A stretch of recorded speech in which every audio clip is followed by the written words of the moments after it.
Assalamualaikum warahmatullahi wabarakatuh. Nama saya Indah Suryani, NIM 1920210106 dari kelas HES3C, mata kuliah Hukum Perikatan. Dosen pengampu Bapak Dr. Sohibul Itmam, Magister Hukum. Saya dari Prodi Hukum Ekonomi Syariah, Fakultas Syariah. Di sini saya akan mengumpulkan tugas UAS mengenai materi tentang itikat baik dalam perikatan atau disebut dengan Gudertru jika dikaitkan dengan persoalan praktis yang terjadi dalam sosial masyarakat. Jika dilihat dari definisi itikat baik dalam perjanjian itu sendiri adalah sebuah asas hukum dalam hukum perdata dan hukum internasional yang terkait dengan kejujuran, niat baik, serta ketulusan hati. Setiap perjanjian telah dibuat dan disepakati bersama oleh para pihak dan dilaksanakan dengan itikat baik, sebagaimana yang telah ditentukan dalam pasal 1338 ayat 3 KUH Perdata yang menyebutkan bahwa semua perjanjian harus dilakukan dengan itikat baik. Itikat baik di waktu membuat suatu perjanjian berarti kejujuran. Orang yang beritikat baik menaruh kepercayaan sepenuhnya kepada pihak lawan yang dianggap jujur dan tidak menyembunyikan sesuatu yang buruk di kemudian hari yang dapat menimbulkan kesulitan-kesulitan yang tidak diinginkan. Pembagian itikat baik. Pembagian itikat baik itu dibagi menjadi dua, yaitu yang pertama adalah itikat baik dalam objektif, bahwa suatu perjanjian yang dibuat haruslah dilaksanakan dengan mengindahkan norma-norma kepatutan dan kesusilaan, yang berarti bahwa perjanjian itu harus dilaksanakan sedemikian rupa sehingga tidak merugikan salah satu pihak. Yang kedua adalah itikat baik dalam subjektif, yaitu itikat baik yang terletak dalam sikap batin seseorang. Di dalam hukum benda, itikat baik ini bisa diartikan sebagai kejujuran. Itikat baik dalam arti subjektif bisa diartikan sebagai kejujuran seseorang dalam melakukan suatu perbuatan hukum, yaitu apa yang terletak pada sikap batin seseorang pada waktu diadakan perbuatan hukum. Itikat baik dalam arti subjektif ini diatur dalam pasal 531 buku 2 KUH Perdata. Tak hanya itu saja, di dalam beberapa peraturan perundang-undangan juga mencantumkan tentang kejujuran, antara lain Undang-Undang Nomor 8 Tahun 1999 tentang perlindungan konsumen, Undang-Undang Nomor 8 Tahun 1995 tentang pasar modal. Kemudian menurut Munir Fuadi, rumusan dari pasal 1338 ayat 3 KUH Perdata tersebut mengidentifikasikan bahwa itikat baik itu merupakan syarat sahnya suatu perjanjian sebagaimana syarat yang terdapat dalam pasal 1320 KUH Perdata. Unsur itikat baik hanya diisyaratkan dalam pelaksanaan dari suatu perjanjian, bukan pada pembuatan suatu perjanjian. Sebab unsur itikat baik dalam hal pembuatan suatu perjanjian sudah dapat dicakup oleh unsur-unsur kausa yang legal dari pasal 1320 tersebut. Standar yang digunakan dalam itikat baik secara objektif adalah standar yang objektif yang mengacu kepada suatu norma yang objektif pula. Perilaku para pihak dalam perjanjian harus diuji atas dasar norma-norma objektif yang tidak tertulis yang berkembang di dalam masyarakat. Norma yang dikatakan objektif tersebut karena tingkah laku didasarkan pada anggapan para pihak sendiri, tetapi tingkah laku tersebut harus sesuai dengan anggapan umum tentang itikat baik tersebut.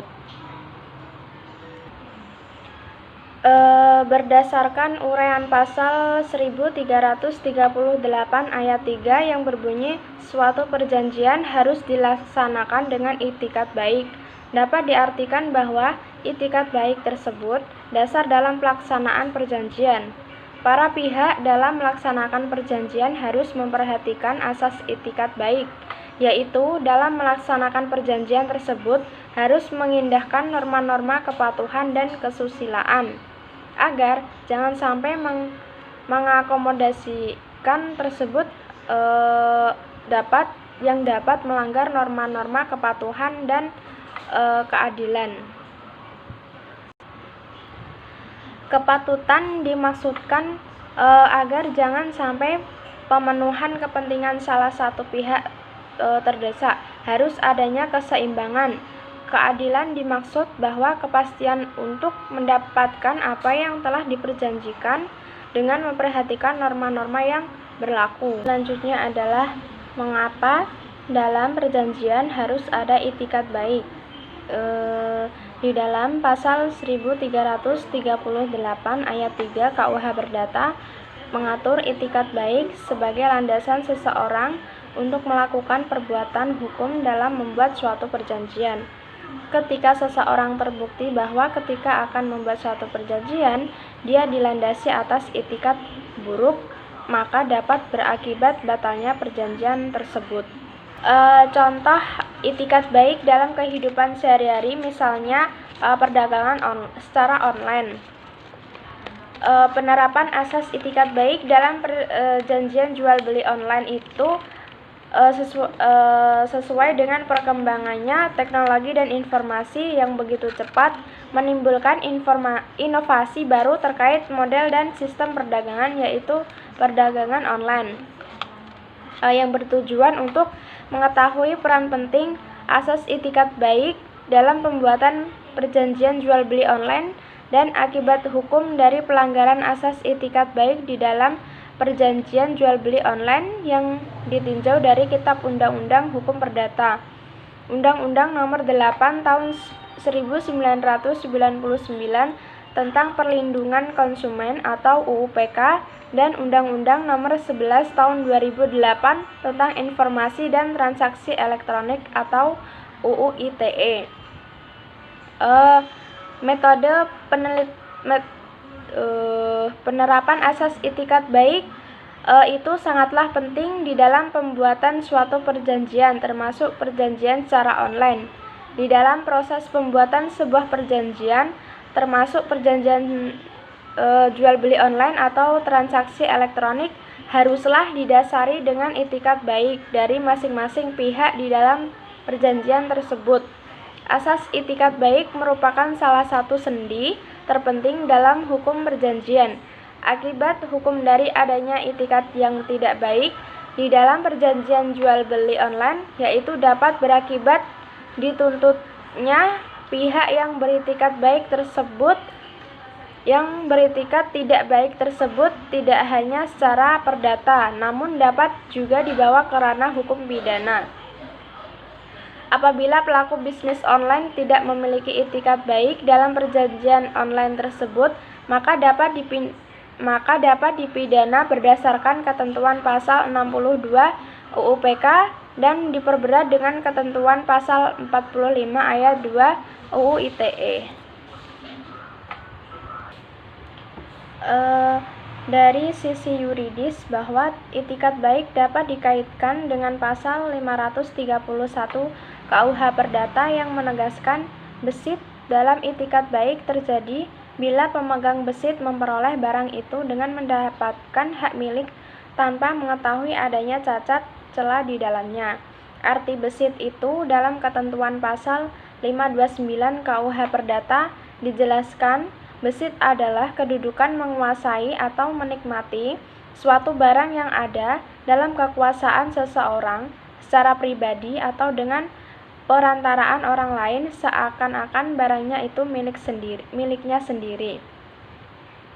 Jurisprudensi Mahkamah Agung di dalam putusannya nomor 1816 K/PDT/1989 tanggal 22 Oktober 1992 telah menyatakan bahwa seorang pembeli tidak bisa diklasifikasikan sebagai pembeli beritikat baik sejak proses pembelian dilakukan. Jika terdapat ketidaktelitian pembeli ketika proses pembelian berlangsung, secara pembeli tidak mengecek status hak dan status penjual terkait dengan objek yang bersangkutan, sehingga pembeli seperti ini tidak berhak mendapat perlindungan hukum dari transaksi yang dilakukan. Itu dalam buku Ridwan Karyandi, Hukum Kontrak Indonesia dalam Perspektif Perbandingan, halaman 370.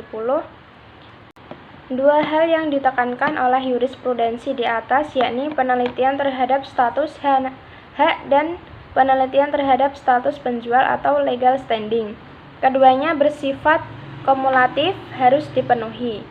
Objeknya dan subjek jual beli harus syah menurut hukum. Objeknya benar dan status kepemilikannya disyahkan oleh hukum, dan subjeknya benar memiliki kapasitas hukum yang syah berwenang melakukan pengalihan hak kepada pihak lain.